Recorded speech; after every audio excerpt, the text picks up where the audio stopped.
L'histoire a commencé dans mon lycée. Il y avait une fille qui venait d'arriver au plein milieu de l'année. Elle s'appelait Marie. Elle ne parlait pas trop, elle était même super timide et réservée. Mais elle avait l'air gentille.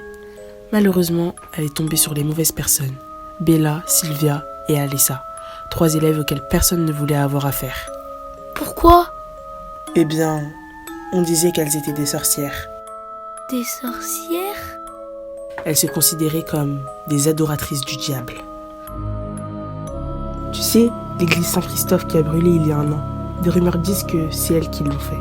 Marie était quelqu'un de très influençable. Dès son arrivée, Bella, la plus charismatique des sorcières, s'est emparée d'elle. Elle lui faisait croire qu'elle faisait maintenant partie de leur groupe, qu'elles étaient maintenant des meilleures amies. Tout le monde savait que les sorcières complotaient quelque chose, et malgré les personnes bien intentionnées qui conseillaient à Marie de quitter ce groupe en lui racontant toutes les horreurs qu'elle et les 2 autres ont fait, Marie resta sourde. Elle ne voulait rien savoir. Elle était comme accro à son nouveau groupe de soi-disant amis. Ça faisait bizarre de les voir ensemble. Marie émanait d'elle une incroyable pureté. Elle était habillée tout en blanc. Elle portait de longues robes et des ballerines. Et ses cheveux étaient d'un blond éclatant. Rien à voir avec ces sorcières. C'était comme une poupée pour elle. Quand elles marchaient ensemble, Marie était toujours au milieu. On aurait dit qu'elle la protégeait, la préservait de quelque chose. Et donc, qu'est-ce qui s'est passé? Les rumeurs disent qu'elle lui ont tendu un piège. Marie aurait servi d'offrande. D'offrande au diable. Le diable aurait mis Marie enceinte. Elle était vraiment enceinte? Oui. Et elle souffrait. Elle avait donc arrêté l'école. Et souvent, en passant à côté de chez elle, on entendait des hurlements d'une atrocité sans nom. Ce qu'il y a de plus étrange, c'est qu'en seulement quelques semaines, son ventre avait déjà atteint la taille de celui d'une femme enceinte de au moins 6 mois. Les gens n'en revenaient pas.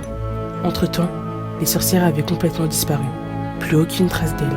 Elles s'étaient comme évaporées. Et Marie, qu'est-ce qu'elle est devenue? Seulement 2 mois après son début de grossesse, Marie a accouché chez elle. Sa mère ne la laissait plus sortir depuis le début de ces événements. Il faut dire qu'elle était très religieuse et que la situation mystérieuse de sa fille l'avait rendue complètement folle.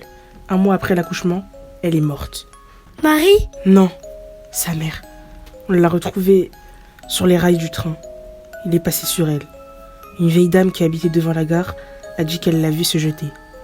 Ce suicide si soudain avait choqué toute la ville. Plus personne n'osa s'approcher de leur maison. Elle faisait froid dans le dos, rien qu'en la regardant. Puis, ce fut au tour de Marie de mourir. Elle a succombé au choc après s'être fait renverser par une voiture. En enquêtant, les policiers ont pu découvrir qu'avant de se faire renverser, Marie était allée dans une résidence. La résidence jaune. Mais elle n'était pas seule. Elle avait une poussette avec elle. C'était sans doute son bébé. Étrangement, après être sortie de la résidence, par la porte B, quand elle a traversé la route avant de se faire renverser, elle n'avait plus de poussette avec elle. Un policier est donc allé voir ce qu'il y avait dans cette fameuse résidence.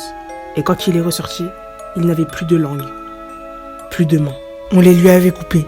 Il ne pouvait donc rien dire et rien écrire sur ce qu'il s'était passé dans cette résidence. Il est mort quelques heures après. Il avait perdu trop de sang.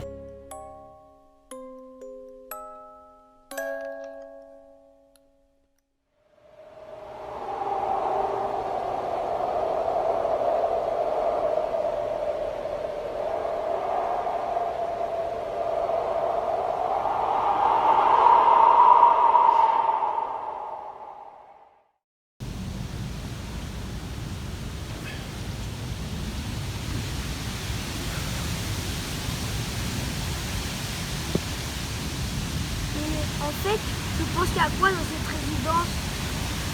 Eh bien, c'est ce qu'on va voir. Hein? Mais moi, j'ai pas envie d'y aller. Allez quoi, c'est que des histoires. Ok.